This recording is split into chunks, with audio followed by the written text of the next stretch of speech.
under a night sky soft as silk. When your breath begins to slow, let me guide you into a world where science turns into poetry, where every planet in our solar system does not just orbit the sun, but gently orbits your heart. The most relaxing facts about our solar system is not a lesson, but a warm pause for your spirit to release its tiredness, to drift freely as if you were floating through space, where every movement is slow, tender, and quietly enchanting. I promise you this: in just a few minutes, the universe will open itself in a way you've never seen before. Soft, calming, filled with secrets that make you want to sleep yet never leave. If you feel that peaceful glow spreading through your body, gently tap, like, softly subscribe, so that each night we can wander the starlit paths together again. And before we take our first step, have you ever wondered why the winds on Neptune can outrun the speed of sound under the quiet breath of the cosmos? When the mind softens and the universe feels close enough to touch, there is something deeply soothing about wandering through these relaxing space facts, letting knowledge unfold not as formulas and graphs, but as gentle currents of wonder. When we speak of Neptune's winds outrunning the speed of sound, we are stepping into a realm where physics becomes poetry, where a world 30 times farther from the sun than Earth still manages to roar with unimaginable force. For Neptune, cold and distant, moves like a sleeping giant whose breath turns into storms. Its winds exceed 2,000 kilometers per hour, a velocity so intense that sound itself would fall behind. Many scientists believe this power comes from Neptune's internal heat, a warmth rising from deep within an icy world. As the great astrophysicist Carl Sagan once said, "Somewhere, something incredible is waiting to be known." This is one of those moments where the incredible reveals itself with a softness that invites us to lean in. I often think that Neptune teaches us about hidden strength, about the forces inside us that remain unseen yet shape everything we become. Even in the coldest conditions, energy moves, rises, and finds a way to express itself. Sometimes the strongest winds blow where the world expects stillness. And then we drift gently toward Mars, the planet that carries ancient scars across its surface, like old stories etched into stone. The presence of Valles Marineris, the largest canyon in the entire solar system, is one of the most humbling, relaxing space facts we can encounter. This canyon stretches more than 4,000 kilometers, deep enough to swallow entire mountain ranges, wide enough to hold whole countries. Its formation was not slow erosion by water, like the canyons on Earth, but the tearing of a planet's crust, as if Mars once tried to open itself and reveal something it no longer remembers. Planetary geologist Maria Zuber once reflected, "Mars is a record of a world that was both violent and vulnerable." And in that reflection, I hear a truth about ourselves. Our greatest depths are formed by moments when we are pulled apart, reshaped, and eventually quiet again. Mars reminds us that even a broken surface can become a map of resilience, a testament to forces survived. As we let Mars drift behind us, our attention turns to Venus, the sister world that mirrors Earth in size, yet refuses to mirror it in spirit. Venus rotates backward, slowly, as if turning time itself in reverse. This retrograde rotation has puzzled scientists for decades. Some believe a massive collision early in its formation knocked the planet into its strange spin. Others imagine tidal forces from the Sun slowly dragging Venus into a reversed rhythm. But whatever the cause, the result is a world where the Sun rises in the west and sets in the east. A world where motion follows its own rules rather than the rules of its neighbors. Astronomer Sarah Hurst once said, "Venus is the reminder that the universe is under no obligation to make sense." This thought lingers with me like a gentle lesson. We do not always need to move like everyone else, turn like everyone else, shine like everyone else. Some souls spin backward and still remain whole. Some lives rise where others set. Venus whispers that there is beauty in defying expectations, in choosing a direction that belongs only to you. And if Venus moving backward is already a surreal truth, then the length of its day is an even more mystical revelation. One rotation of Venus takes 243 Earth days, longer than its entire year of 225 days. In other words, a single sunrise to sunrise lasts longer than a full orbit around the Sunday time, stretches differently on Venus, as though the planet itself prefers slowness over haste. Einstein once remarked, "Time is relative on Venus." This relativity becomes a living poem. A world that turns so slowly invites us to wonder how our own lives might feel if we resisted the pressure to rush. What would happen if we allowed ourselves long rotations of rest, reflection, silence? Maybe Venus is telling us that a long day is not a burden, but an opportunity to breathe deeper, to savor moments rather than sprint through them. In this drifting meditation, the line between astronomy and self-understanding becomes thin, gentle, almost transparent. And then, like a slow tide pulling us farther into the cosmic sea, we arrive at Jupiter, the giant whose storms have raged longer than human civilization. The Great Red Spot, a storm larger than Earth itself, has spun for at least 350 years, maybe more. Imagine a hurricane that never ends, its winds twisting in eternal dance. Fueled by heat rising from deep within the gas giant, Jupiter radiates more energy than it receives from the Sun. A smoldering ember of a world that nearly became a star. Planetary scientist Heidi Hammel once said, "Jupiter is a world that remembers its creation."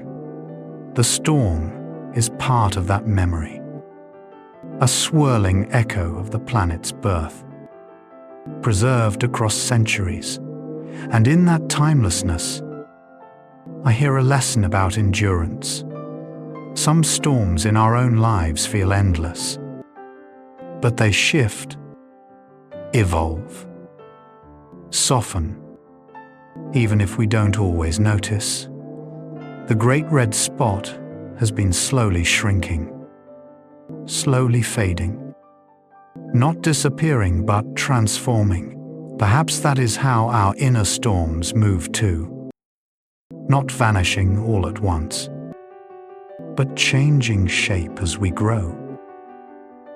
As we breathe with the rhythm of these worlds, letting their truths settle into our thoughts like stardust.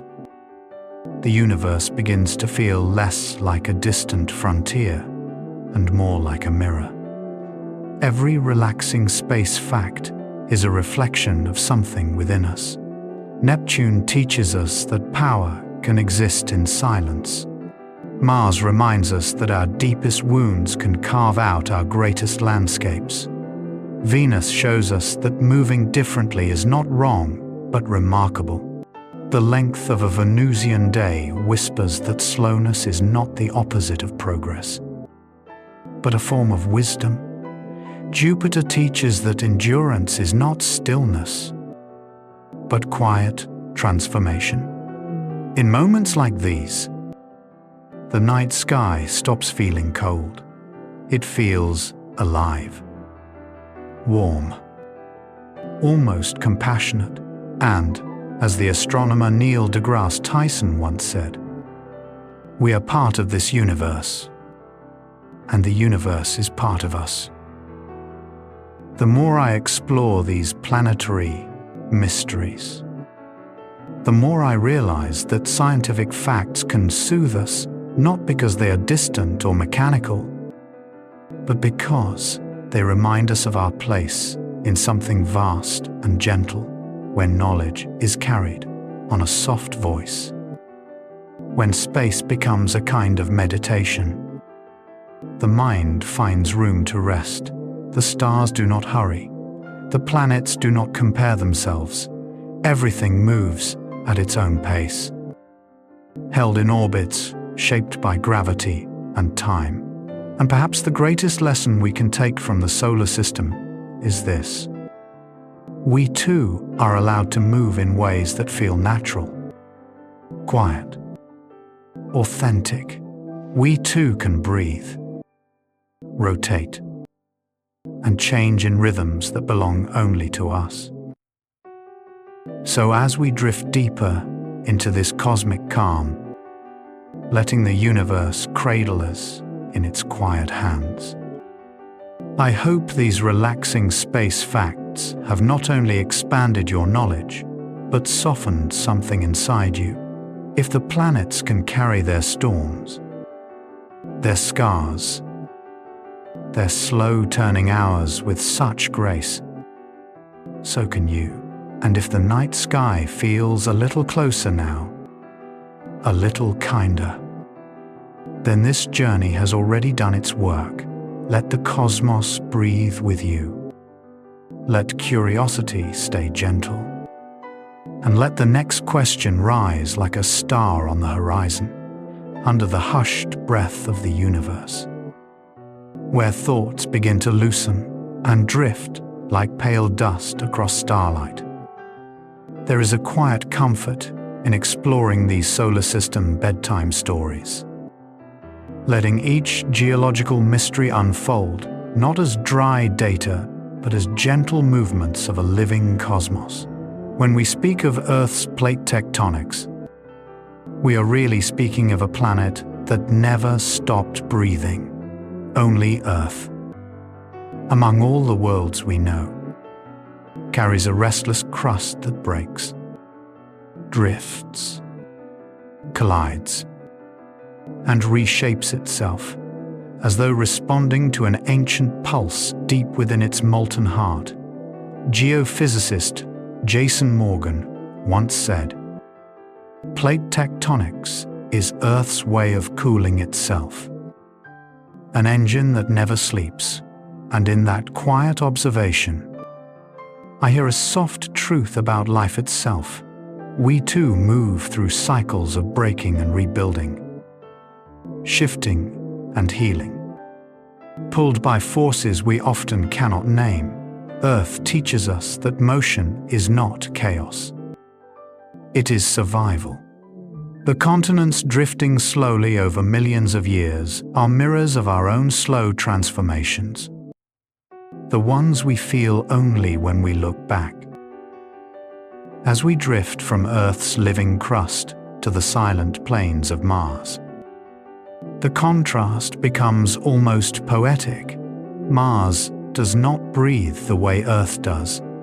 Its crust is still, fixed, unmoving, and because of that, Olympus Mons was allowed to rise to unimaginable heights.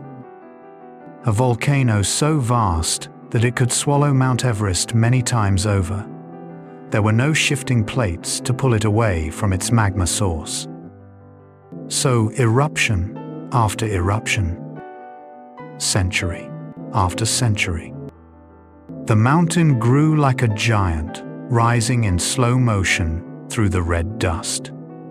Planetary scientist Michael Carr once wrote, "Mars is a world frozen before its story could fully unfold. When I think of Olympus Mons, I think of potential that never moved. A world whose dreams grew tall because nothing pushed them aside. And quietly, Mars offers a lesson too. Sometimes we rise highest when life holds still. Sometimes stillness is not failure, but a foundation. Yet unlike Mars, we must remember that a life without movement can also leave us incomplete. Balance is the quiet law of both planets and people. Leaving the red deserts of Mars, our journey floats toward a world of thick clouds and eternal heat. A world that burns not with fire, but with atmosphere. Venus, brilliant and veiled, becomes the hottest planet in the solar system, not because it is closest to the sun, but because it wears an armor of carbon dioxide so dense that it traps heat with merciless tenderness. Rays of sunlight enter, but almost none escape, creating a runaway greenhouse effect so extreme that lead would melt on its surface. Carl Sagan once whispered to the world, "Venus is the warning we failed to heed on Earth." In his voice I hear both grief and reverence. Venus teaches us about fragility, about how a planet can lose its balance and tip into ruin. Not quickly, but gradually. As each layer of atmosphere grows thicker and heavier, it is a lesson wrapped in fire, reminding us that some worlds burn not from proximity, but from forgetting how to breathe. And then, with a shift as gentle as dust settling on glass, we arrive at Io, Jupiter's tortured moon. A world torn open by gravity. Io's sulfur volcanoes are the most extreme geological activity anywhere in the solar system. Fountains of molten yellow and red that erupt hundreds of kilometers high. They come not from internal heat alone, but from Jupiter's relentless pull, stretching Io with such force that friction lights its interior like a furnace. Astrobiologist Chris McKay once said, "Io shows us what happens when a world lives too close to a giant. Every time I revisit Io's story, I feel an ache that is strangely human. It is a moon forever pulled in too many directions, torn by the gravity of giants, glowing with pain and beauty at the same time. And perhaps that is its quiet teaching. Not all heat is nurturing. Not all pressure creates diamonds. Some forces reshape us through endurance rather than growth. Io is a reminder that even the most violent landscapes can shine." As these solar system bedtime stories drift together like constellations drawn by an unseen hand, I begin to see how each world holds a mirror to our own inner terrains, to Earth with its shifting plates, tells us that constant transformation is natural, even necessary. Mars, with its towering Olympus Mons, reminds us that great heights often rise when nothing distracts our growth. Venus cautions us that beauty can hide in balance, that warmth can turn into suffocation if we are not mindful. Io whispers that some storms burn too fiercely. Yet even in that fire, there is a strange and haunting grace. Neil deGrasse Tyson once reflected, "The universe is under no obligation to make sense to you, and yet, in moments like this, as we drift through planetary stories edged with heat, silence, and memory, the universe makes more emotional sense than ever before, because its stories are not only about planets, but about us." I find myself breathing slower as each world passes, as though the planets themselves are inviting me to let go of urgency, to accept that geological time does not rush, does not compete, does not compare. Earth's plates move as slowly as fingernails grow, yet they sculpt continents. Mars erupted for millions of years to build Olympus Mons, yet it stands forever in silence. Venus warms relentlessly, unchanging, yet patient. Io's eruptions scream into the void, yet they are part of a rhythm older than humanity. Everything in the cosmos moves at the pace that belongs to it, and perhaps that is the secret gift of these relaxing solar system bedtime stories, reminding us that our own timing is not wrong, only different. As I continue to reflect, I realize that geology is not just the science of rocks, but the science of patience. The landscapes of the solar system were not shaped in moments, but in millennia. They remind us to trust slow growth, to honor the quiet movements beneath our own surface, the ones nobody sees but that change everything. A drifting plate, and a rising volcano, a thickening atmosphere, a moon pulled by gravity. These planetary forces are metaphors for the subtle pressures and shifts that sculpt our character. Geologist Marcia McNutt once said, "The Earth writes its autobiography in its rocks, and so do we. Every pressure we endure, every shift, every quiet eruption becomes part of the terrain of our lives." As the night deepens around us, the planets fade into the soft dark, and all that remains is the gentle rhythm of your breath intertwining with the universe. These stories were never meant to astonish you with noise, but to soothe you with truth, to remind you that we live in a cosmos that creates through slowness, changes through pressure, teaches through contrast, and comforts through wonder. If Earth can carry its shifting plates with grace, if Mars can rise tall in silence, if Venus can glow despite its storms, if Io can burn and still orbit faithfully, then perhaps you too are stronger than you think, more resilient than you realize, and more connected to the universe than you have ever imagined. Let the cosmos cradle you now.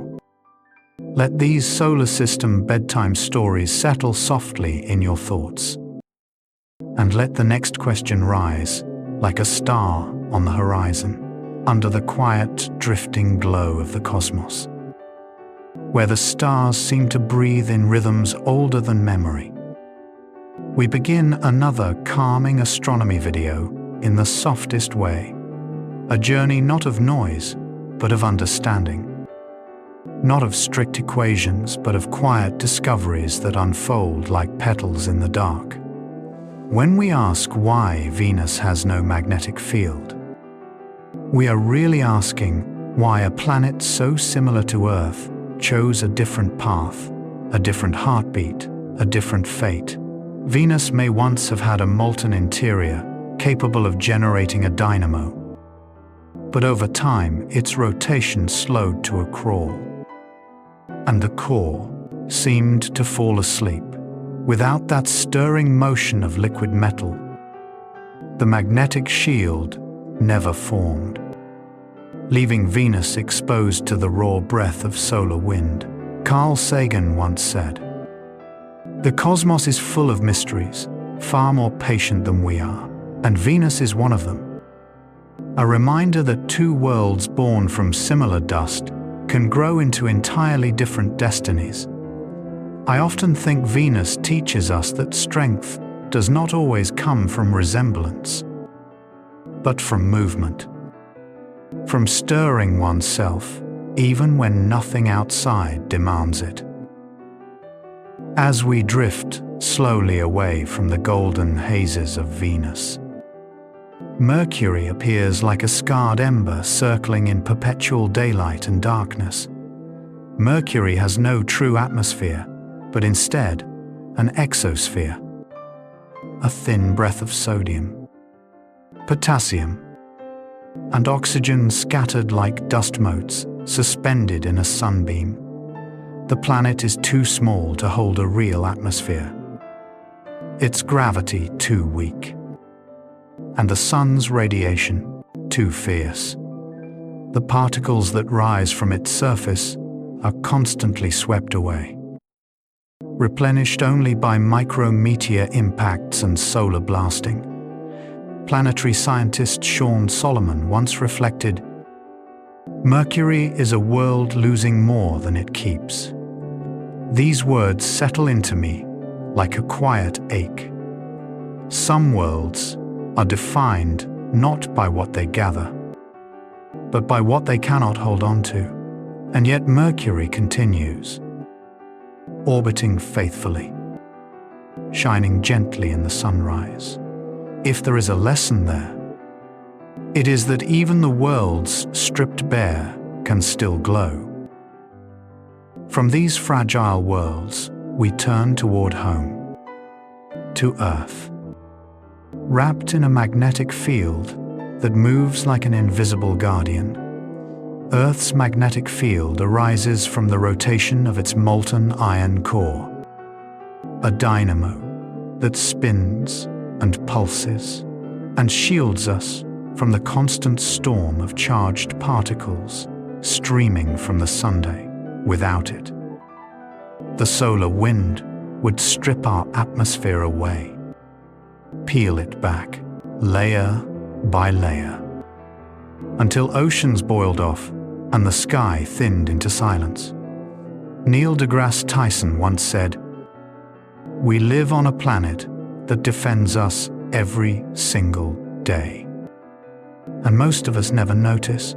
This thought always brings me a strange comfort. The protection we rely on most is the one we never see. A reminder that much of what keeps us alive is quiet, invisible, and steady. I sometimes think the Earth's magnetic field is a metaphor for the gentle forces in our lives that shield us without asking for praise. But not every world has been so fortunate. Mars, once warm and wrapped in rivers, once thick with atmosphere, lost nearly everything. Its magnetic field faded billions of years ago. Perhaps because its core cooled. Perhaps because its internal engine sputtered out. Without that shield, the solar wind swept over the planet like a patient tide, slowly pulling its atmosphere into space. The air thinned, the oceans evaporated, and the world fell into a long rust-colored sleep. NASA scientist Bruce Jakosky once explained, "Mars did not die in a moment. It died in whispers." Those words cling to me like frost. Some losses are not sudden, but gradual, fading so slowly that only history notices the difference. And perhaps Mars teaches us to guard the things that keep us warm, the things that hold our atmosphere, the things that make life possible. For once, they begin to slip. It is hard to call them back. And then, like drifting into a dream from another dream, we move outward to the sapphire shadows of Neptune and Uranus, where the air thickens into unimaginable pressures and carbon transforms under conditions we can barely imagine. Deep inside these icy giants, methane is crushed by heat and force until carbon atoms break free, fuse together, and fall as diamonds. It is rain, but rain made of shimmering crystals, sinking slowly toward the core like stars melting into the dark. Physicist Alan Stern once remarked, "The universe has a talent for making beauty where we least expect it.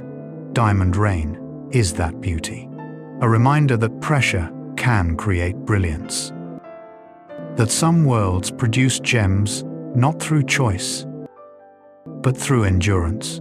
Whenever I think of this rain, I feel a tenderness I cannot explain. There is something poetic about a world that weeps diamonds. As these calming astronomy video reflections drift together like a constellation taking shape, I begin to sense how each world shares a different kind of wisdom. Venus teaches us that without movement, even a bright soul can lose its shield. Mercury reminds us that losing does not mean fading, that even thin exospheres can shimmer. Earth shows us that quiet guardianship is powerful, that unseen forces can hold entire worlds together. Mars whispers that neglecting our inner warmth can cost us oceans, skies, futures. Neptune and Uranus reveal that pressure does not always destroy. Sometimes it creates diamonds. In these planetary stories, I cannot help but hear echoes of our own lives. We too have cores that must stay warm, boundaries that must be honored, atmospheres that must be protected, pressures that may transform us into something shining. I find myself breathing slower as I linger with these thoughts, letting each planetary truth settle like stardust on the surface of my mind. The planets do not rush. They do not argue with gravity. They do not fight their nature. They simply move through their orbits, shaped by time, pressure, and ancient forces. There is serenity in this acceptance. The universe reminds us that it is all right to evolve slowly, to adjust without noise, to let our atmospheres grow or thin as needed, to allow pressure to make something unexpected within us. Astrophysicist Katie Mack once said, "The universe is constantly changing, but it never forgets to be beautiful. And so are we, whether we shield ourselves like Earth, burn fiercely like Venus, surrender gently like Mars, or endure pressure like Neptune. There is beauty in our evolution." As this gentle journey draws to a soft close, I hope these calming astronomy video reflections have not only deepened your understanding, but softened something inside you. The cosmos is vast, patient, forgiving, and endlessly creative. And within it, you are a small but luminous part. let the planets remind you that resilience is natural, that transformation is cosmic, and that even in the coldest reaches of space, diamonds can fall like rain. Let the universe breathe with you now. Let the quiet science settle into your pulse. And let the next question rise gently, like a moon lifting itself over the horizon, under the dim breath of the universe, where thoughts begin to melt into softness and the night settles over the mind like a warm blanket. We drift into another gentle realm of sleep science space, letting the story of our star unfold, not as fire and fury, but as a slow, meditative symphony. The sun, the great lantern of our days, is often imagined as a violent furnace. Yet when we listen closely, beneath the roaring fusion lies a rhythm that pulses with an ancient calm. When scientists tell us the sun loses millions of tons of mass every second, we are not meant to feel fear, but awe. That mass does not disappear. It becomes light, warmth, and the very energy that cradles our world. Astrophysicist Arthur Eddington once said, "The sun is the engine that makes all things grow," and as I consider his words, I find myself breathing more slowly, sensing that every sunrise is a quiet sacrifice, a gentle gift from a star that burns so we may live. It may seem strange that the sun loses so much of itself, yet shines with such steady grace. But this is the beautiful paradox of fusion. Deep in the sun's core, hydrogen atoms are pressed together with such unimaginable force that they merge into helium, releasing light in a process that has been ongoing for billions of years. With every fusion reaction, a tiny bit of mass is transformed into energy. And when trillions of reactions occur each second, the star slowly exhales its substance into the cosmos. This mass reaches us as warmth, becomes the shimmer on ocean waves, becomes the food that grows from the soil, becomes the pulse of life itself. And in this, I hear a lesson that feels profoundly human. To give does not always mean to lose. Sometimes, in giving, we become light. As we float deeper into this meditative journey, another wonder arises. The sun's surface, the photosphere, is about 5,500 degrees. But strangely, the outer corona burns at over 1,000,000 degrees. How can the outer layer be hotter than the inner one? This is one of the most calming puzzles in sleep science space, because it reminds us that not all truths follow the logic we expect. Some scientists believe magnetic waves rise from deep within the sun, transferring energy upward like invisible tides. Others suspect countless tiny eruptions, nanoflares, heating the corona from below. The great solar physicist Eugene Parker once whispered, "The sun is more subtle than we ever imagined." And indeed it is. Its heat does not simply radiate outward. It dances, flows, spirals through magnetic pathways that twist like celestial vines. Every time I reflect on this, I am reminded that warmth can come from unexpected places, that sometimes the strongest glow lives at the edges.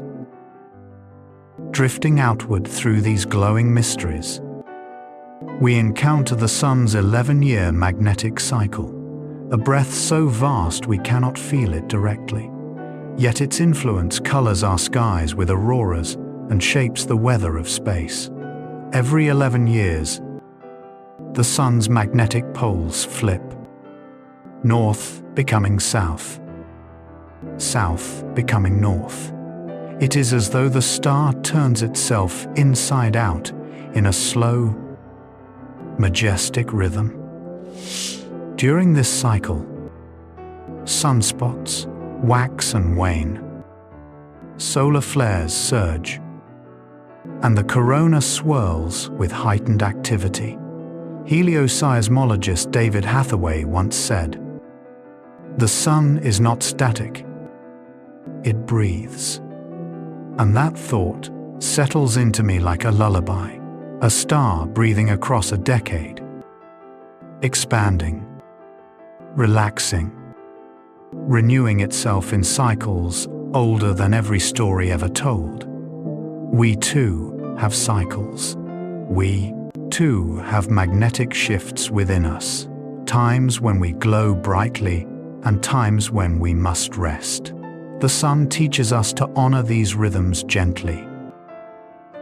And if the sun breathes, it also sings, not in sound we hear, but in vibrations that ripple through its body.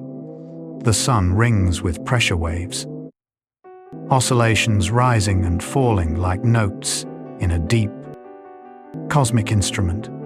Scientists study these waves through helioseismology, reading them the way geologists read earthquakes. Each wave reveals a piece of the sun's inner structure, like tapping on a drum to understand what lies inside. As physicist Jørgen Christensen Dalsgaard beautifully described, listening to the sun is like listening to the heartbeat of a star. These vibrations comfort me in a way I cannot fully explain. They remind me that even the mightiest beings tremble, that even stars carry subtle rhythms within them. The sun's song is not a roar, but a hum, a whisper that tells us it is alive. And as we follow these vibrations inward, deeper and deeper toward the core, we reach the birthplace of photons. Here, in a core hotter than 15 million degrees. Photons are born in fusion reactions, yet despite traveling at the speed of light once free, a photon can take hundreds of thousands of years to rise from the sun's core to its surface. It moves in chaotic zigzags, absorbed, re-emitted, slowed by the dense plasma surrounding it. By the time the photon escapes, the world it began in no longer exists. Civilizations rise and fall. Mountains shift. Oceans move. And the light that warms your face on a morning walk may have begun its journey before humans ever walked the earth. As astronomer Carl Sagan said, "We are bathing in ancient sunlight." That truth fills me with a quiet reverence.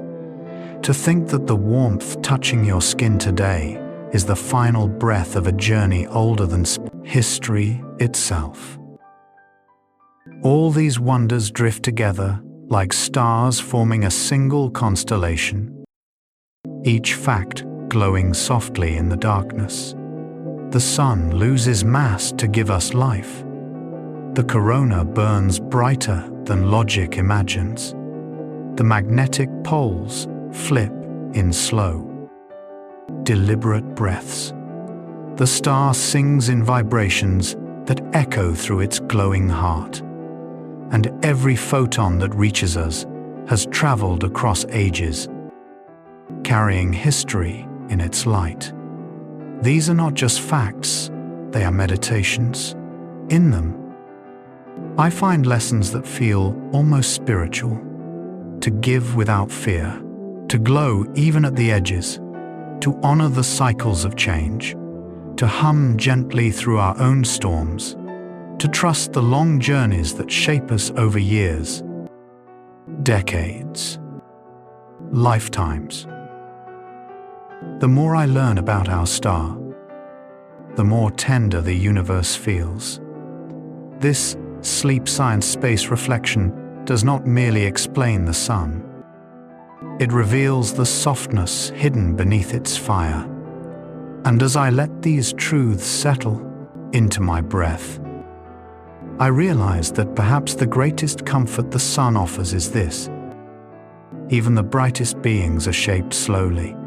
Even the warmest lights come from deep, persistent pressure.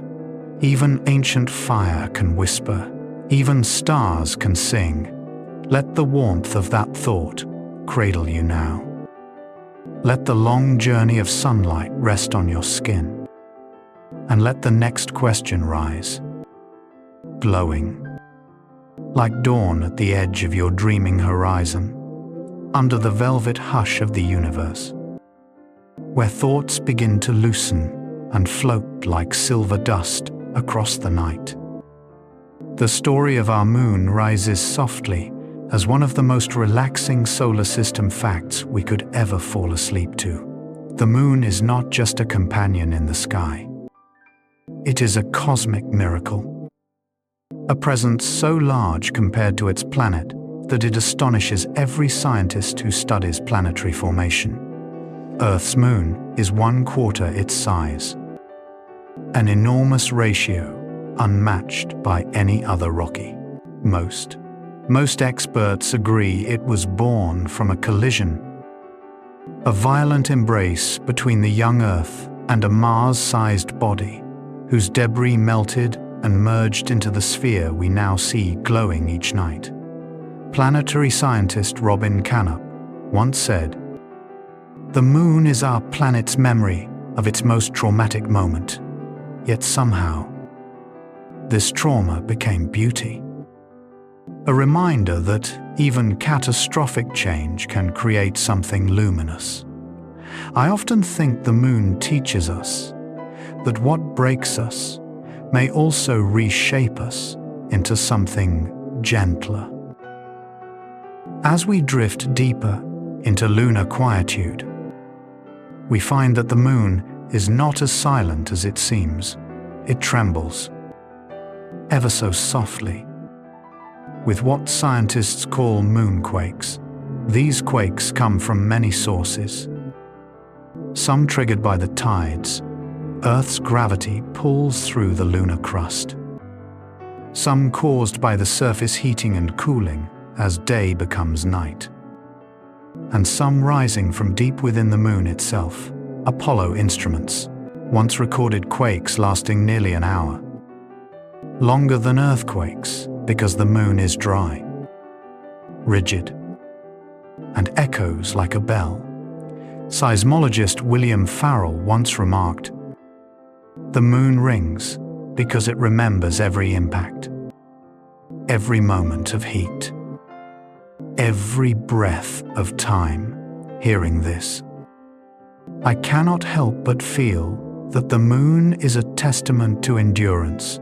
It holds the memory of every strike it has ever taken, yet continues to shine with grace. And though it trembles, the moon is slowly drifting away. Each year, it moves 3.8 centimeters farther from Earth. This slow separation is caused by tidal interaction.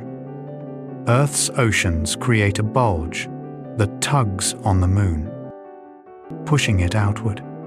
It is a cosmic dance of give and take, loss and distance, intimacy and release. Over billions of years, the moon once hung much closer, appearing enormous in the sky, shaping tides more violently, lighting nights more fiercely. Now it drifts, gentle, patient, quiet. Astrophysicist Brian Cox once said, "The universe moves in slow poetry, and we are lucky to witness even a line. Perhaps the moon's drifting is one such line, a reminder that relationships can change. Distance can grow, yet beauty remains. As we let the moon float softly behind us, our path turns outward toward the ocean worlds of the outer solar system. Moons whose surfaces freeze, but whose hearts remain liquid. Titan, Europa, Ganymede, Enceladus. Each carries a sea beneath its icy shell. Warmed not by sunlight, but by gravitational tides pulling and kneading their cores, these oceans may be vast, deeper than Earth's, dark yet alive with chemical ingredients necessary for life. Astrobiologist Chris McKay once whispered, "Where there is water and energy, there can be life." And suddenly, these moons do not feel lonely. They feel hopeful. Europa's ice cracks like tectonic plates, allowing nutrients to fall. Enceladus shoots plumes of water into space, revealing salts and organic molecules. Titan carries methane lakes on the surface and a secret water ocean below. Ganymede hosts layers of ocean stacked like pages in an ancient book. Every one of these worlds moves like a dream we have not yet entered, promising something extraordinary beneath their frozen skins. And then, as our mind drifts from oceans to rocks, from warmth to cold, we arrive at Mars's small and misshapen moons, Phobos and Deimos. These companions do not look like proper moons. They look like captured asteroids, fragments of the early solar system pulled into orbit long ago. Many scientists believe this is exactly what they are. Their irregular shapes, porous interiors, and dark surfaces bear the signature of rubble, remnants from the asteroid belt. Astronomer Caroline Porco once said, "Moons tell the forgotten stories of their planets, and perhaps Phobos and Deimos tell the story of a young Mars, a world gathering lost pieces of the solar nursery, holding them gently, not through creation but through capture." I often think Mars teaches us that not everything we hold must be born of us. Some things arrive unexpectedly, stay, and become part of our orbit. When I weave these relaxing solar system facts together in my mind, they begin to form a kind of quiet constellation, a meditation on companionship, distance, memory, and possibility. The moon teaches us that beauty can rise from collision. Moonquakes show that even stillness can tremble with truth. The drifting of the moon reminds us that closeness can evolve. The hidden oceans of Titan, Europa, Ganymede, Enceladus whisper that life may thrive in darkness. Phobos and Deimos show us that even rubble can find a home in these stories. I hear echoes of our own human journey. We collide, break, reshape, tremble, drift, search, protect, and sometimes become homes for things we never expected. The solar system is not just physics. It is autobiography. As my thoughts settle, I feel the planets moving with a tenderness I cannot fully describe. The universe is vast, but it is also gentle. It teaches through silence, through motion, through the whisper of a drifting moon and the glow of a hidden sea. Astronomer Carl Sagan once said, We are a way for the universe to know itself. And in learning these truths, we allow the universe to remember its own beauty through us. Perhaps that is why these facts feel so calming. They remind us that we belong to something old, something steady, something patient. As this quiet journey comes to rest, may the moon's glow linger in your thoughts. May the ocean worlds dream beneath your imagination.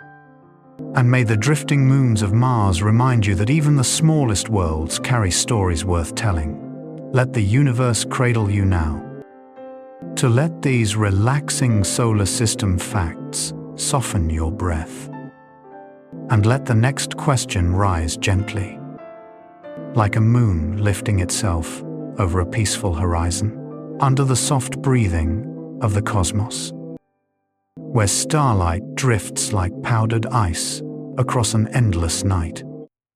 We drift gently toward one of the most delicate and poetic structures in our solar system, the rings of Saturn. They appear so light, so fragile, as if a whisper could scatter them.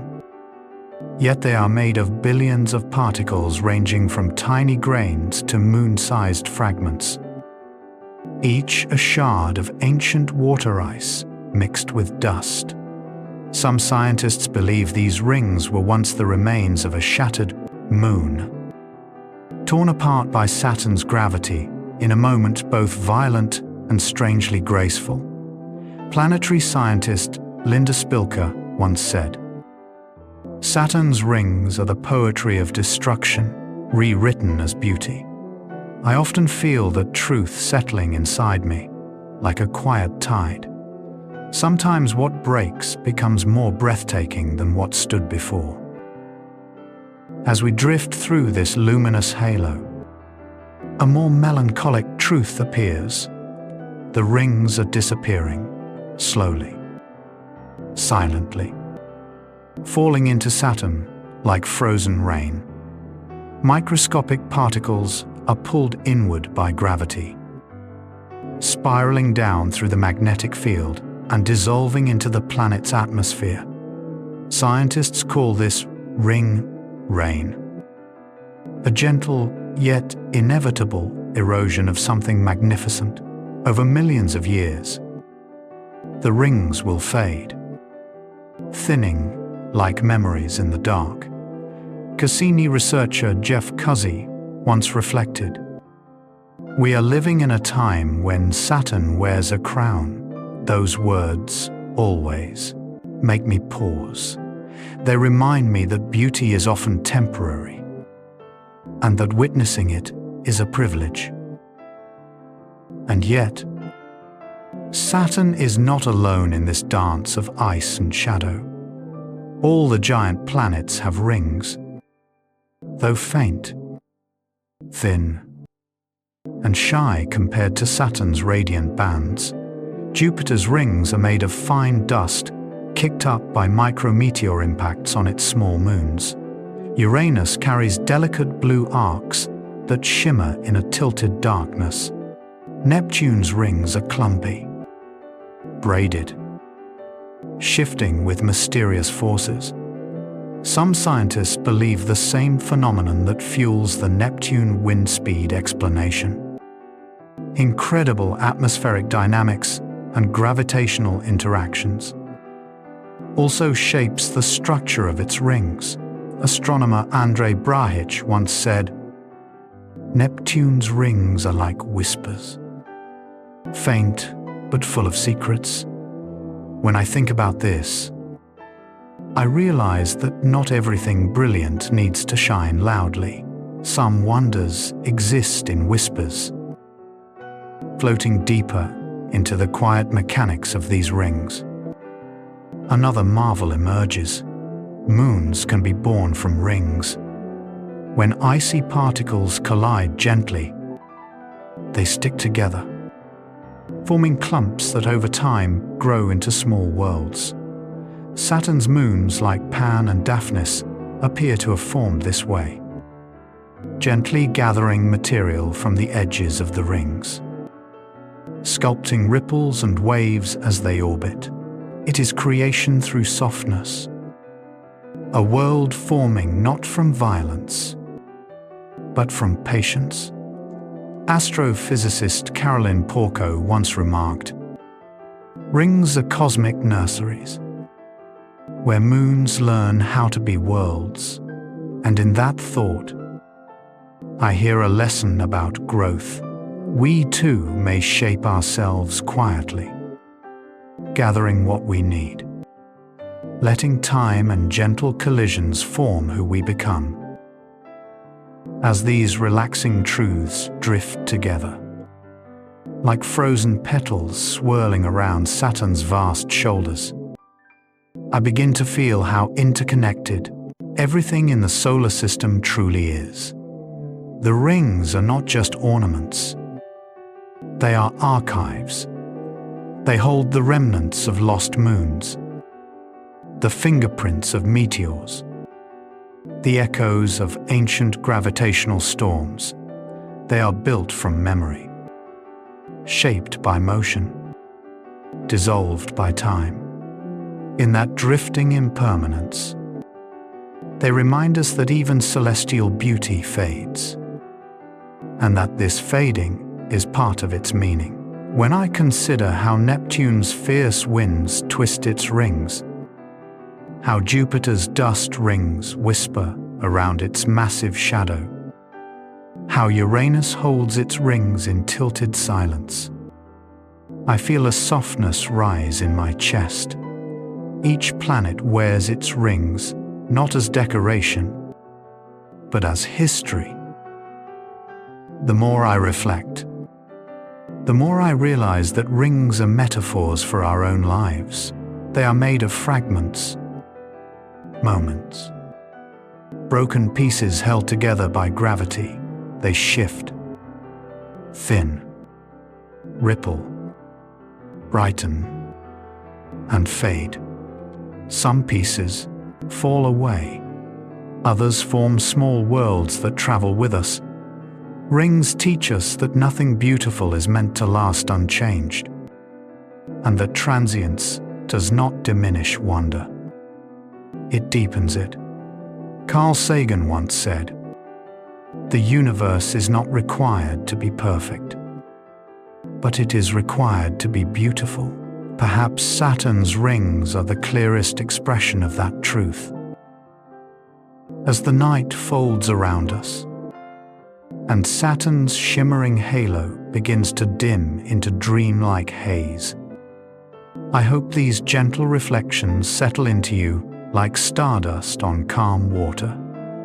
The rings remind us that beauty can be fragile, that creation and destruction are often intertwined, and that even the faintest arcs of ice can hold entire histories. Let the universe breathe with you now. Let these relaxing solar system facts soften your thoughts, and let the next question rise. Drifting like a ring particle, finding its quiet path around a distant world, under the slow, drifting hush of the cosmos, where silence feels like a soft tide moving across the mind. We settle into another space meditation video, letting the ancient stones of the solar system speak in their own patient language. The asteroid belt, often imagined as a crowded river of tumbling rocks, is in truth almost empty. If you flew through it, you might never see a single asteroid.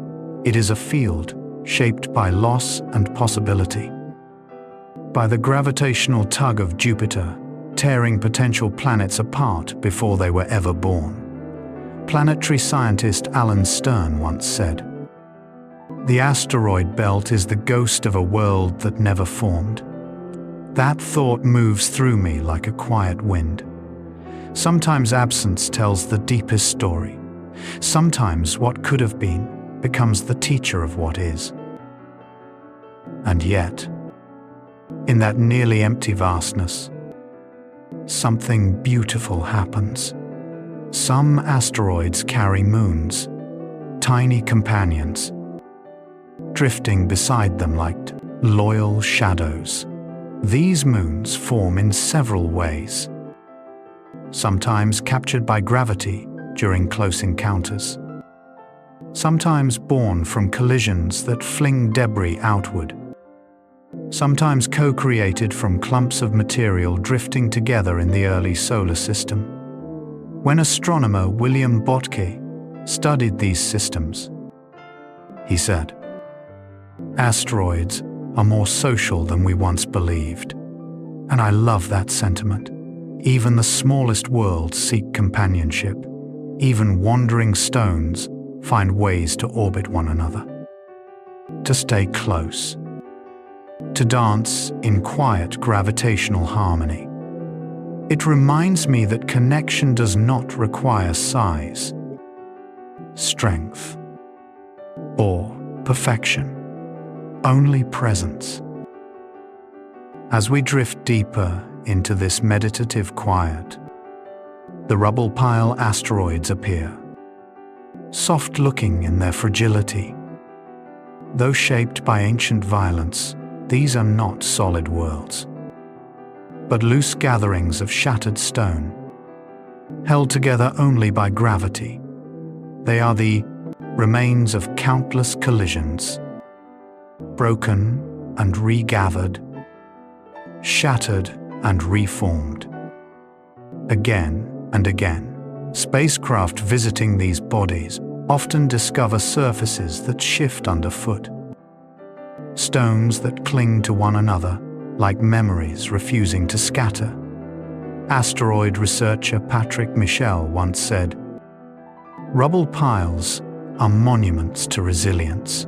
Hearing this, I feel a deep tenderness. These fragile worlds survive not because they are strong, but because they hold themselves together despite everything that tried to tear them apart. There is a quiet lesson there. Sometimes staying whole is an act of gravity within us. And then, in this drifting meditation, the comets appear, cold, dark, ancient, drifting from the distant outskirts of the solar system. But when they approach the sun, they transform into luminous travelers with flowing tails. These tails are not flames, but sunlight lifting dust and gas away from the comet's surface.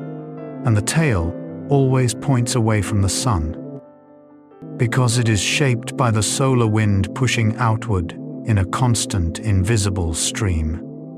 Carl Sagan once whispered, "Comets are the frozen archives of the beginning.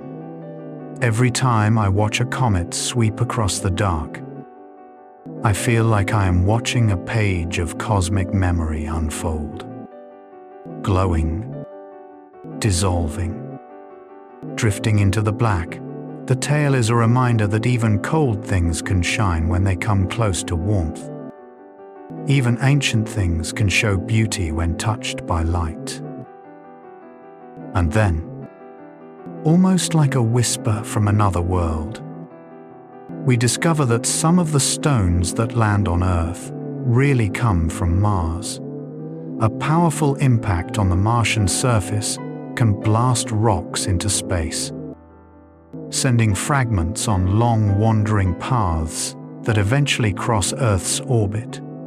These rocks fall as meteorites, carrying within them signs of ancient Martian air trapped in tiny pockets.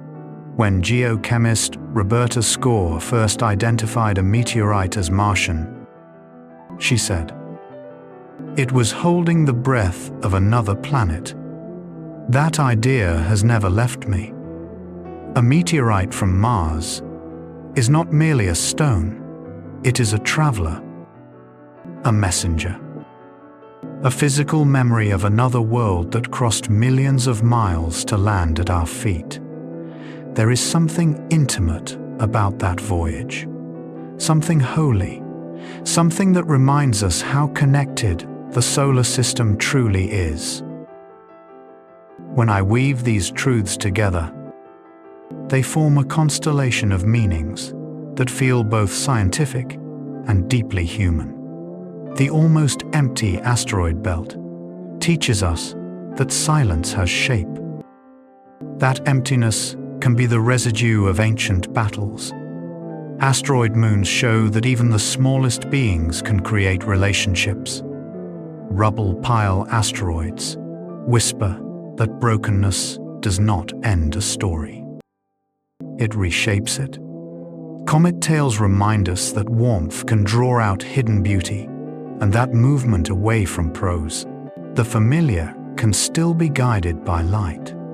Martian meteorites show that journeys across impossible distances are possible, that messages from faraway hearts can still reach us. All of these things feel like meditation. Slow, gentle, dissolving into the mind with the same softness as drifting dust in starlight. In the quiet between these thoughts, I find myself returning to the rhythm of this space meditation video, breathing with the universe instead of against it. The solar system does not rush.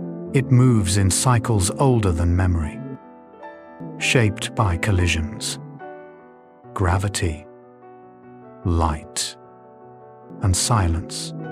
It teaches us that change may be slow, but it is constant. That motion may be gentle, but it is inevitable.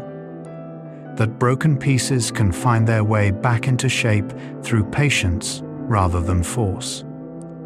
Astrophysicist Katie Mack once said, "The universe writes its lessons everywhere. We just have to slow down enough to read them." This entire journey feels like proof of that.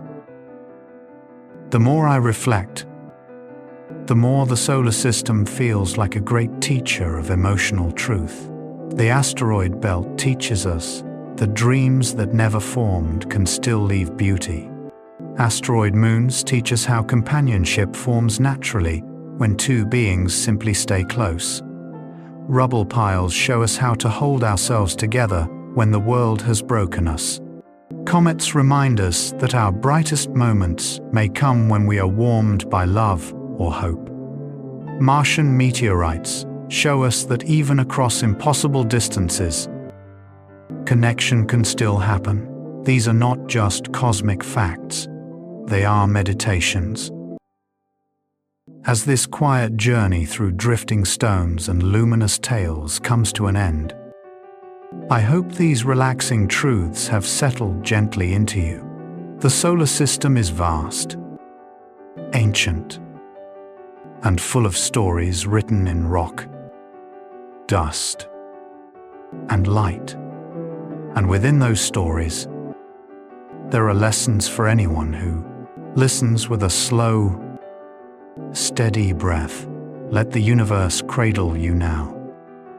Let the drifting asteroids calm your mind. And let the next question rise softly, like a rock beginning its long, wandering journey across the quiet sea of space, under the dim breath of the universe, where silence stretches like a silver ocean beneath the stars. We drift into a realm of cosmic relaxation, a gentle journey to the hidden waters of distant moons. Europa, with its cracked ivory skin, holds beneath its frozen crust an ocean deeper than every sea on Earth combined. This ocean did not form from sunlight, for Europa lies far from warmth, but from the slow, rhythmic kneading of Jupiter's gravity. As Europa orbits, its interior flexes, generating heat that melts the inner layers, into a vast, dark sea. Planetary scientist Kevin Hand once whispered, "Europa is the closest place to an alien ocean we may ever touch." Hearing this, I feel a quiet wonder. A world so cold on the outside can carry such profound warmth within. A reminder that beneath stillness, life may be waiting. And as we drift from Europa's whispering fractures, we glide toward Enceladus, a moon of Saturn no larger than a continent, yet powerful enough to change everything we know about habitable worlds. From its south pole, geysers erupt, sending plumes of water vapor, ice, and organic molecules into space. These fountains rise like luminous veils, illuminated by Saturn's distant light. The cause is tidal heating, the same gentle but relentless pull that warms Europa. Cracks in Enceladus widen and contract, allowing water from its subsurface ocean to surge upward, escaping into the void. Astrobiologist Chris McKay once said, "If there is life in our solar system beyond Earth, Enceladus is where it could be, swimming." That thought moves through me like a soft tide. A moon that appears frozen might be breathing beneath its crust, exhaling secrets in icy plumes. It feels almost intimate, as if the moon is speaking.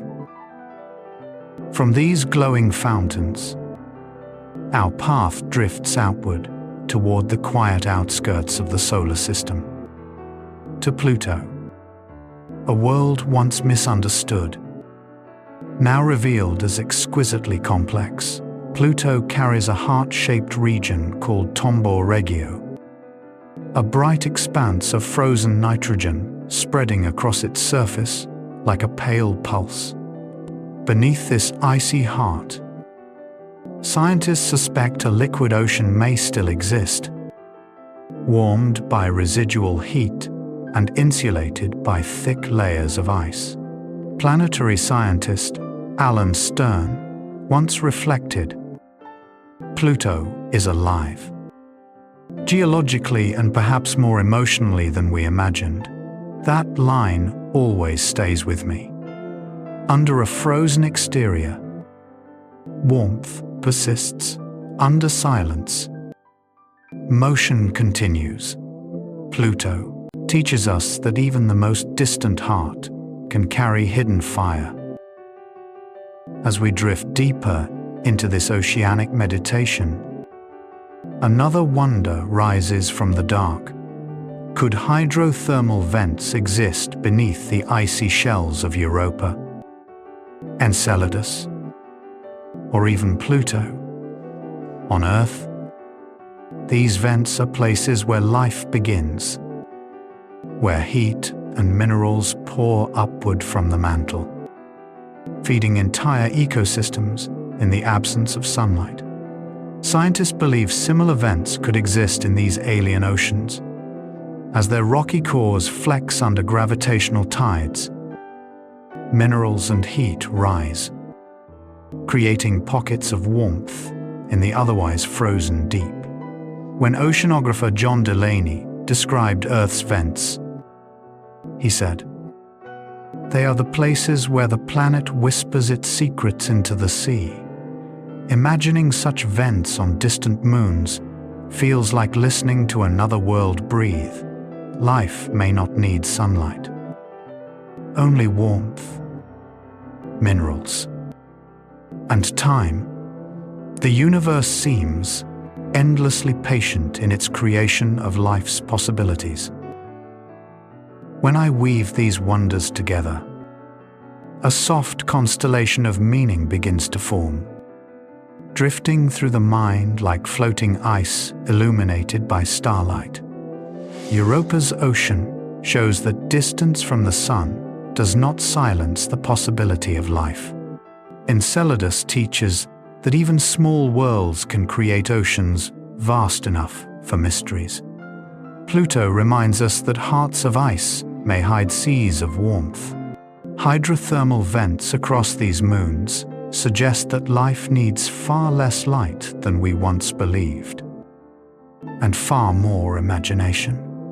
Carl Sagan once spoke the words, "Somewhere, something incredible is waiting to be known." And tonight, in this cosmic relaxation, those words feel like a lullaby carried on the solar wind. As I reflect on these worlds, a deeper truth rises quietly. Every icy moon carries a metaphor. Europa teaches that beneath a cold surface, warmth can thrive. Enceladus shows that even the smallest beings can express themselves in magnificent ways. Pluto whispers that distance does not diminish complexity, and that isolation does not mean emptiness. Hydrothermal vents remind us that life's spark may come from deep within, not from shining above. These are not just facts, they are meditations on existence. And as these truths drift through me, soft as a lunar tide, I realize that perhaps the universe is teaching us something essential.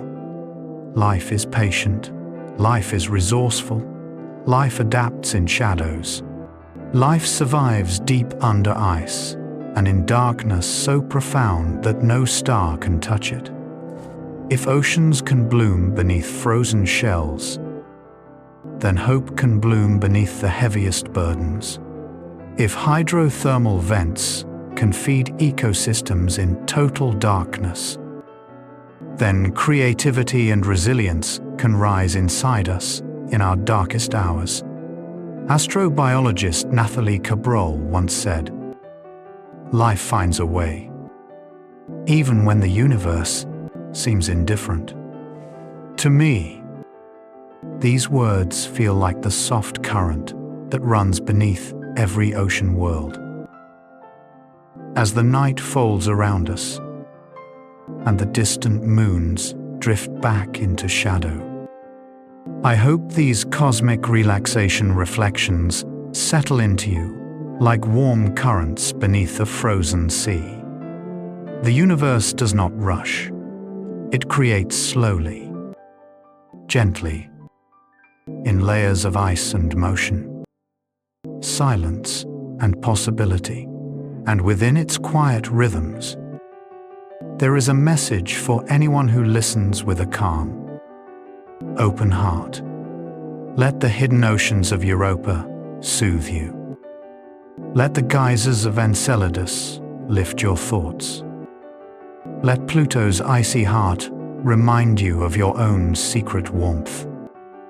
And let the ancient vents whisper that even in darkness, life can rise. Let the universe cradle you now. Let its quiet waters flow through your breath. And let the next question rise, gently, like a bubble ascending from the depths of an ocean older than under the soft breathing of the cosmos, where starlight drapes itself across the mind like a warm blanket. We drift into a realm of gentle astronomy learning, a space where the mechanics of planets turn not into equations, but into poetry. When we ask why planetary orbits are ellipses rather than circles, we are tracing the same curves that Johannes Kepler once followed in candlelight. Gravity pulls, but motion pushes, and planets weave between these forces in an eternal compromise. A circle would require a perfect balance, an exactness the universe rarely chooses. Instead, planets move in ellipses, shapes that allow for variation, tension, and the graceful dance of coming close and drifting far. Kepler once wrote, The universe is stamped with the seal of harmony. And in these ellipses, I see that harmony is not perfection, but flexibility. As we drift deeper into the quiet geometry of space, another question rises softly. Pluto and Neptune share a region of the solar system, their paths overlapping when drawn on a flat page. Yet, they never collide, never even come close. This is because they are locked in a resonant rhythm, a cosmic agreement written in gravity. Pluto orbits the Sun twice for every 3 of Neptune's orbits, a stable pattern that ensures they are always far apart, like 2 dancers spinning in different circles of the same music, astronomer Hal Levison once said. Resonance is the universe's way of keeping peace. That line stays with me like a slow exhale.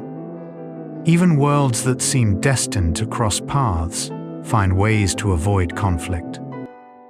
Guided by invisible harmonies older than time, it reminds me that balance does not always require distance, only rhythm.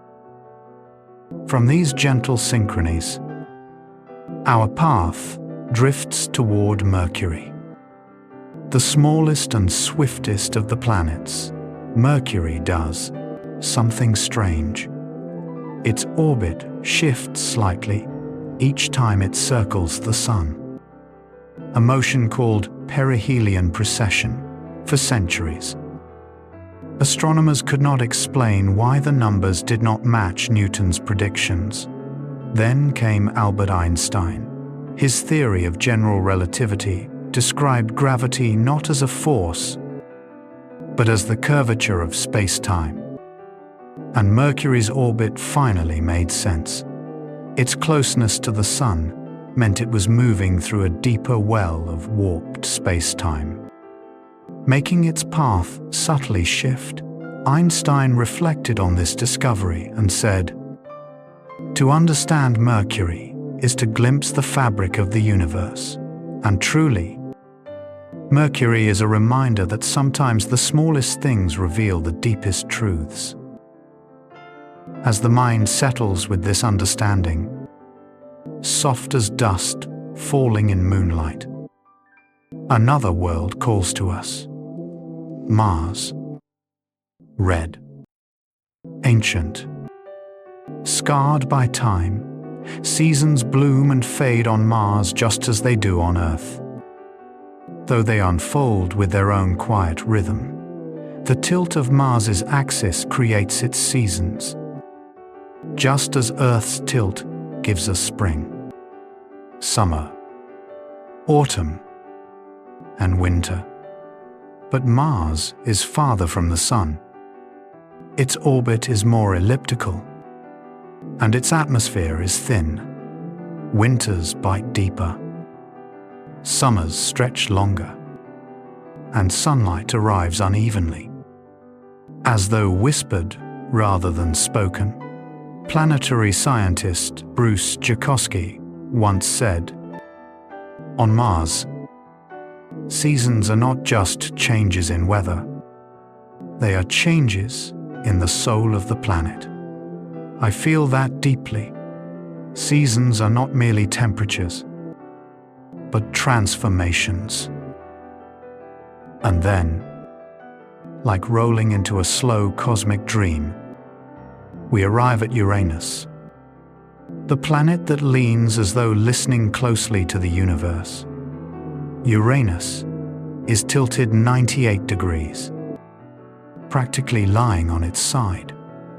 Scientists believe a massive impact in its early history knocked it over, leaving it forever rolling through space like a drifting marble. Its poles take turns bathing in sunlight for decades at a time, then falling into long winters of darkness. Astrophysicist Heidi Hammel once said, "Uranus teaches us that even planets have histories written in scars. and I cannot help but feel that truth within my own chest. We all carry impacts. We all tilt. We all lean in ways shaped by events no one else witnessed. Uranus spins not upright, but uniquely, and still belongs fully to the architecture of the solar system. It reminds us that even the most unusual paths are valid. As these gentle astronomy learning reflections drift together, they form a soft constellation of meaning in the mind. Elliptical orbits show us that harmony thrives in flexibility. Pluto and Neptune teach that rhythm prevents collision. Mercury reveals that the universe is deeper than the forces we imagine. Mars reminds us that change comes from tilt, from perspective, from angle. Uranus shows that even wounded worlds continue to move with grace. Each of these truths feels like meditation. Soft, grounding, ancient. The more I weave these cosmic threads, the more I realize that astronomy is not just the study of planets, but the study of resilience. Planets find balance even when their paths are imperfect. Moons orbit in rhythms that prevent chaos. Worlds tilted by trauma still glow in sunlight. Gravity pulls everything toward conflict. Yet resonance turns that pull into harmony. Carl Sagan once said, "The universe is not only stranger than we imagine, it is stranger than we can imagine." But even in that strangeness, there is a profound calm, a quiet reassurance that everything finds its orbit eventually. As I reflect on the lessons hidden in planetary motion, I hear a soft wisdom rising from the dark. Not everything needs to be perfectly circular. Some paths will always stretch, tighten, or drift. Not all meetings are collisions. With the right rhythm, closeness can remain peaceful. Sometimes the smallest details reveal the deepest truths. And sometimes perspective alone creates seasons of change. Even if life knocks us sideways, we can still move forward, still orbit, still shine. As the night deepens and the planets fade into soft halos of memory, I hope this gentle meditation settles into your breath. Let the universe cradle your thoughts. Let the drifting ellipses calm your mind, and let the quiet truth of Uranus, Mars, Mercury, Neptune, and Pluto guide you into rest. Let your own orbit unfold naturally, without urgency, without demand, shaped only by gravity and grace. Let the universe breathe with you now, and let the next question rise, slow and luminous, like a planet climbing gently through the dark, under the quiet breathing of the universe, where darkness settles around the mind like a warm cloak. We drift together into a realm of space, facts to fall asleep to, letting the farthest edges of our solar system whisper their stories in a slow, meditative voice. When we speak of the heliopause, we are speaking of a border not drawn by hands, but by winds. The sun exhales a stream of charged particles in every direction, a solar wind that pushes outward until it finally weakens and meets the wind from other stars. The boundary where our sun's influence ends and the interstellar medium begins is the heliopause. Space physicist Ed Stone, Voyager's chief scientist, once said, "The heliopause is the skin of our solar system, the frontier where our star stops being the dominant voice." Hearing that, I feel as though our entire planetary family breathes inside a single glowing bubble, held gently by the sun's invisible touch. And within that bubble, drifting farther than any human creation has ever gone, are the Voyager spacecraft. Voyager 1 and Voyager 2 were launched in 1977. Small emissaries carrying golden records, whispers of Earth's music, images, and greetings. Yet it took Voyager more than 40 years to leave the solar system. This is because the solar system is vast beyond imagination. Its edge, not at Pluto, but far, far beyond. Even traveling at more than 60,000 kilometers per hour, the spacecraft pushed through decades of solar wind, magnetic turbulence, and plasma waves before finally crossing the heliopause. Ed Stone described that moment and said, "Voyager felt the sun's breath fade. Those words linger like a lullaby. They remind me that even machines can sense the gentle rhythms of the cosmos, that patience is woven into every long journey. And beyond that border, beyond even Voyager's reach, lies the mysterious Oort cloud. If the solar system were a tree, the planets would be its trunk, the Kuiper belt, its branches, and the Oort cloud, its vast scattering of distant leaves. This cloud is a spherical shell of icy bodies, drifting between 2,000 and 100,000 astronomical units from the Sunday.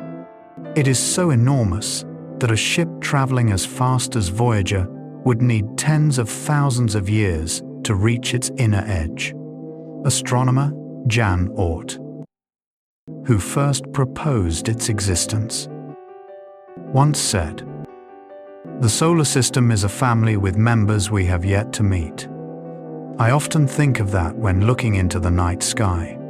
The Oort cloud is like the memory of our sun's birth, a frozen archive of the early universe, still waiting in the dark. As we drift gently through this cosmic meditation, another quiet truth emerges. Our entire solar system is moving through space, not drifting aimlessly, but passing through a region called the local interstellar cloud, a tenuous mist of gas and dust that stretches across light years. This cloud cannot be seen with the eyes, but Voyager's instruments felt it, measured it, tasted its particles. We are like a small boat sailing through a slow cosmic fog, the sun carving a path with its solar wind, the heliosphere protecting us from the harsher winds beyond. Astrophysicist Merav Ofer once said, "We are not anchored. We are adrift on the currents of the galaxy," and that thought moves inside me like a tide. It is peaceful, humbling, comforting. We are traveling through the universe even when we feel still. And this journey is far from small. Our sun, with all its planets, moons, comets, and drifting dust, completes one orbit around the Milky Way every 225 million, one galactic year. In that time, continents have risen and broken. Species have lived and vanished. Mountains have formed and eroded. The last time Earth was in this position in the galaxy, dinosaurs ruled the land, and flowering plants were only beginning to bloom. Neil deGrasse Tyson once said, "We are star stuff on a journey through the galaxy." And the more I sit with that truth, the more I feel my breath falling into harmony with cosmic time. Our lives are brief, but meaningful, illuminated by the same star that has carried us through countless revolutions around the galactic center. As these space facts to fall asleep, to drift together like constellations forming in the quiet mind, a deeper stillness begins to unfold. The heliopause teaches us that every system has a boundary, a place where one influence ends and another begins. Voyager teaches that persistence carries us farther than speed ever could. The Oort cloud reminds us that the greatest mysteries lie at the edges. Waiting in gentle silence, the local interstellar cloud shows that even entire solar systems wander, carried by cosmic currents. And the Sun's long orbit around the Milky Way tells us that every life, every moment, is part of a much larger story. In all of this, I feel a tenderness that is difficult to describe. These facts are not cold, not distant, but soft, soothing, meditative. They invite us to breathe with the universe rather than against it, to understand that movement does not require urgency, to recognize that even in darkness, we are never still. The entire solar system is drifting through space, and we drift with it, held in an orbit carved by gravity, time, and ancient collisions. And as I reflect on these truths, I realize the universe has been teaching us the same lesson for billions of boundaries exist. But crossing them takes patience. Journeys are long, but every step matters. Mysteries lie at the edges, where few dare to look. We are all travelers. Even when our feet are still, we orbit, we wander, we drift, and through it all, we shine. As the night deepens, and these cosmic thoughts settle like stardust in your breath, I hope this meditation brings you gentle peace. Let the heliopause embrace you. Let Voyager's patience inspire you. Let the Oort cloud's mystery soothe you. Let the drifting solar system remind you that life is a journey through darkness toward light. Let the universe cradle you now. And let the next question rise, drifting softly, like a spacecraft crossing the quiet border between one world and the next, under the slow drifting breath of the cosmos, where starlight settles on the mind like soft dust. We float gently into a world shaped by extremes, a realm where the solar system reveals its giants, its scars, its marvels. This is soothing science narration at its most tender, where each fact becomes a lullaby, each discovery a quiet meditation. And the first to rise before us is Ganymede, the largest moon in the solar system, bigger than Mercury, crowned with its own magnetic field, layered with possible oceans beneath its icy crust. Ganymede moves like a sleeping titan wrapped in frost. Planetary scientist John Spencer once said, "Ganymede is a world in disguise, pretending to be a moon." Hearing that, I feel a strange warmth. Some beings are bigger than the roles they are given. Yet they shine quietly, without needing to boast. As we drift softly away from Ganymede's frozen plains, a mountain rises before us, so tall that it pierces imagination itself. Olympus Mons, towering 22 kilometers high, is the tallest volcano in the entire solar system. It was shaped by gentle, persistent eruptions over millions of years, building upward without the interruption of shifting tectonic plates. Mars's stillness allowed it to grow and grow, a monument to patience rather than violence. Geologist Tanya Harrison once said, "Mars teaches us how much can rise when nothing pushes against growth." Olympus Mons feels like a reminder that greatness is not always explosive, but often accumulative, the result of quiet work sustained across ages. And as the Martian winds fade, another landscape appears. Long, deep, carved like the memory of a wound, Valles Marineris stretches across Mars for more than 4,000 kilometers. A canyon so vast it could swallow continents. Its walls tell stories of ancient fractures, tectonic strain, and collapse that shaped the planet's early life. It is not a gentle valley, but a scar, preserved in time. Planetary scientist Michael Carr once described it as the place where Mars cracked open its heart. And there is something deeply human in that. We all carry valleys carved by pressure, by stretching, by breakage. Yet these valleys become part of our shape, part of our identity, part of the quiet terrain we learn to walk with grace. But Mars does not hold all the extremes. As we drift farther across the cosmic dark, a world of fire rises beneath our feet.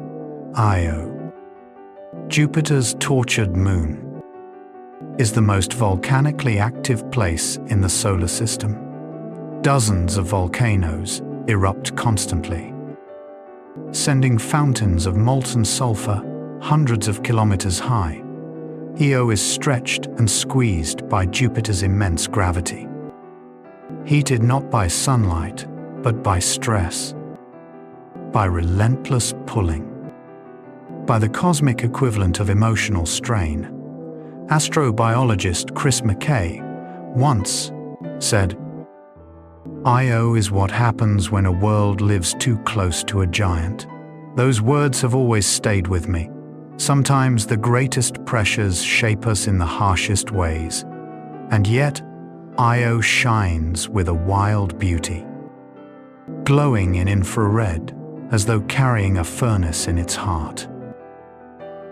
As the glow of Io fades, something gentle, almost playful, begins to rise in the mind. Saturn, the jewel of the solar system, with rings that shimmer like frozen music, is made of such low density that it could float in water if a cosmic ocean large enough existed. To imagine a gas giant drifting like a buoy is almost whimsical. Yet it is true. This lightness comes from Saturn's composition, mostly hydrogen, the simplest, lightest element in the universe. Alan Boss, a renowned planetary formation expert, once said, "Saturn is the solar system's reminder that giants can be gentle, and perhaps that is why its place rings feel like poetry. Thin, luminous, delicate." As these soothing science narration truths gather like constellations in the drifting mind, a deeper harmony emerges. Ganymede shows us that size does not determine identity, that greatness can hide behind quiet roles. Olympus Mons teaches patience in growth, encouraging us to rise without rushing. Valles Marineris reminds us that scars can be majestic, that what breaks us can also define us in extraordinary ways. Io teaches that pressure creates fire, that intensity can coexist with beauty. Saturn shows us that even giants can float, that lightness can accompany power. Each of these worlds becomes a mirror, reflecting truths we often forget in the noise of life. The more I sit with these planetary stories, the more I feel the solar system revealing itself, not as a series of cold data points, but as a collection of emotional landscapes. Ganymede is the quiet giant, Olympus Mons, the patient climber, Valles Marineris, the scarred elder, Io, the fire heart, Saturn, the gentle giant drifting in imagined waters. These worlds feel alive, teaching through their shapes, their histories, their extremes. Carl Sagan once said, "We find our own nature written in the stars, and in these worlds, I see that truth clearly." As the journey slows, and starlight settles a little deeper, a soft lesson remains lingering in the breath. Strength can be calm, growth can be quiet, scars can be vast and still beautiful. Pressure can make us glow, lightness can make us giants. The solar system is not only a physical structure, it is a meditation on the many ways to exist. As the night folds its arms around us, I hope this exploration settles gently into your thoughts, carrying with it the peace of drifting worlds and patient mountains. Let the calm of Ganymede soothe you. Let the vastness of Valles Marineris ground you. Let the fire of Io warm you. Let Saturn's floating grace lighten your heart.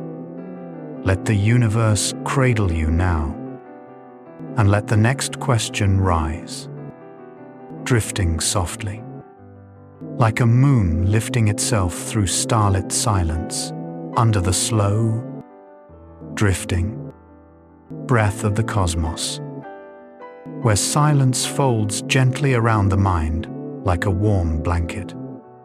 We begin another Sleep Aid Space documentary, letting the story of distant moons unfold, not as cold science, but as a soft meditation on possibility. Europa, Enceladus, Ganymede, and Callisto are more than frozen worlds drifting through the dark beneath their icy shells. Each carries oceans so vast, so ancient, that they may cradle the chemistry of life. Planetary scientist Kevin Hand once said, "Where you find liquid water, energy, and organics, you must consider life." And, suddenly, these moons no longer feel distant, but familiar, like quiet siblings of our own world. Europa, with its cracked white skin streaked like marble, hides a global ocean beneath ice, tens of kilometers thick. This ocean is warmed, not by the sun, but by tidal heating, the slow, rhythmic stretching caused by Jupiter's gravity. As Europa orbits, its interior flexes, bends, and shifts, creating friction that warms the ocean from below. It is the same warmth that shapes Earth's deep seafloor vents. Astrobiologist Brittany Schmidt once said, "Europa's ocean breathes with the pull of Jupiter." I imagine that breath, a slow tidal rhythm, warming waters in total darkness. It reminds me that even in coldness, warmth hides. Even under pressure, life may whisper. Then we drift toward Enceladus, a small moon of Saturn that glows with secrets. Geysers erupt from its south pole, spraying plumes of ice and vapor hundreds of kilometers into space. The Cassini spacecraft flew through these plumes and tasted organic compounds: methane, nitrogen, salts, even complex carbon molecules. In those fragile jets lies a story older than our oceans. Planetary geochemist Carolyn Porco once said, "When Cassini flew through those plumes, it was as if Enceladus opened its hand and showed us everything." These organics suggest that hydrothermal vents may lie on the sea floor of Enceladus, places where heat rises from rock, combining with cold seawater to create environments that on Earth teem with life. In that idea, I find a kind of cosmic tenderness. A frozen moon, no larger than the British Isles, may contain something alive. And as the plumes fade into starlight, our path leads us to Ganymede, Jupiter's massive moon, larger than Mercury, wrapped in a magnetic field that hums with electricity. Ganymede's crust may hide not one ocean, but layers of salty seas stacked between sheets of ice. Its core still churns, warming water in ways we barely understand.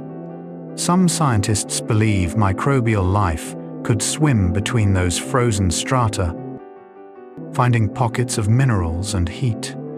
Astronomer Heidi Hammel once said, "Ganymede is not a moon. It is a library of oceans." I picture that library. Shelves of water, each holding stories of chemistry and evolution waiting in the dark.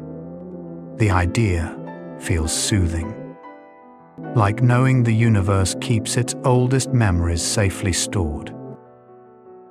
Farther still, in the quiet outskirts of Jupiter's family, Callisto drifts, ancient, cratered, scarred by 4 billion years of impacts. Callisto looks dead, and yet, beneath its surface may lie a salty ocean as well, warmed by radioactive decay and slow tidal forces. It is a world that appears silent, but may hum with hidden warmth. Planetary scientist Torrance Johnson once said, "Callisto is the quiet one, but even quiet worlds have depth." That line stays with me. Some beings reveal their stories slowly. Some planets do too.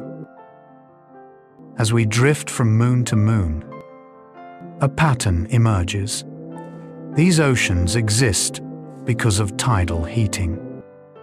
The gravitational tug of giant planets, squeezing and releasing their moons like slow breaths. This flexing generates heat, melts ice, stirs minerals, and creates energy gradients necessary for life on Earth. Hydrothermal vents support ecosystems rich and thriving. Even in total darkness, if such vents lie within Europa or Enceladus, life may not only be possible, but perhaps waiting. As oceanographer John Delaney once said, life does not ask for sunlight, only for chemistry and time. And time is something the universe has in abundance. But another world calls us now, wrapped in orange haze, richer in mystery than perhaps any moon. Titan, Saturn's smog-covered satellite, has an atmosphere thicker than Earth's, filled with nitrogen and methane. It rains liquid methane, forming lakes, rivers, and seas, shaping landscapes both alien and strangely familiar. Titan's chemistry resembles early Earth, before life began. A living laboratory of prebiotic reactions. Astrobiologist Sarah Hurst said, Titan is a window into our past and a whisper of what life could be elsewhere. When I imagine methane rain falling on Titan, carving riverbeds into frozen plains, I feel as though I am watching a memory of Earth's earliest breaths. The moon seems to hold the recipe book for life, tucked gently inside its cold storms. All these worlds together create a constellation of meaning, a quiet suggestion that life is not a rare accident, but a patient tendency of the universe. Europa teaches that warmth can hide under ice. Enceladus shows that even small worlds can open their hands and offer secrets. Ganymede reminds us that size does not determine mystery, for even giants can hide oceans. Callisto whispers that silence does not mean absence. And Titan reveals that life's beginning may require storms, cycles, and long, cold patience. Carl Sagan once said, "The universe is brimming with the ingredients of life, tonight, drifting through these moons." I feel the truth of that more deeply than ever. When I reflect on these ocean worlds, I feel something tender rising in my chest. These moons show us that life can form in darkness, survive beneath ice, thrive in pressure, bloom in silence. They teach us that warmth is not always on the surface. That beauty often hides where no one looks. That potential waits patiently in the cold. If Europa can hold an ocean beneath fractures, then humans can hold hope beneath hardship. If Enceladus can erupt with organic plumes, then we too can reveal light after long quiet. If Titan can rewrite chemistry beneath orange clouds, then we too can transform under pressure. These are not merely scientific truths, they are meditations disguised as moons. As the journey slows, and the universe folds softly around us, I hope these sleep aid space documentary reflections settle into your breath like warm currents beneath frozen seas. Let Europa's hidden ocean calm your thoughts. Let Enceladus's plumes lift your dreams. Let Ganymede's layered seas ground you. Let Titan's methane rain soothe you. Let the universe cradle you now. And let the next question rise, gentle as a bubble drifting upward through a deep, ancient ocean.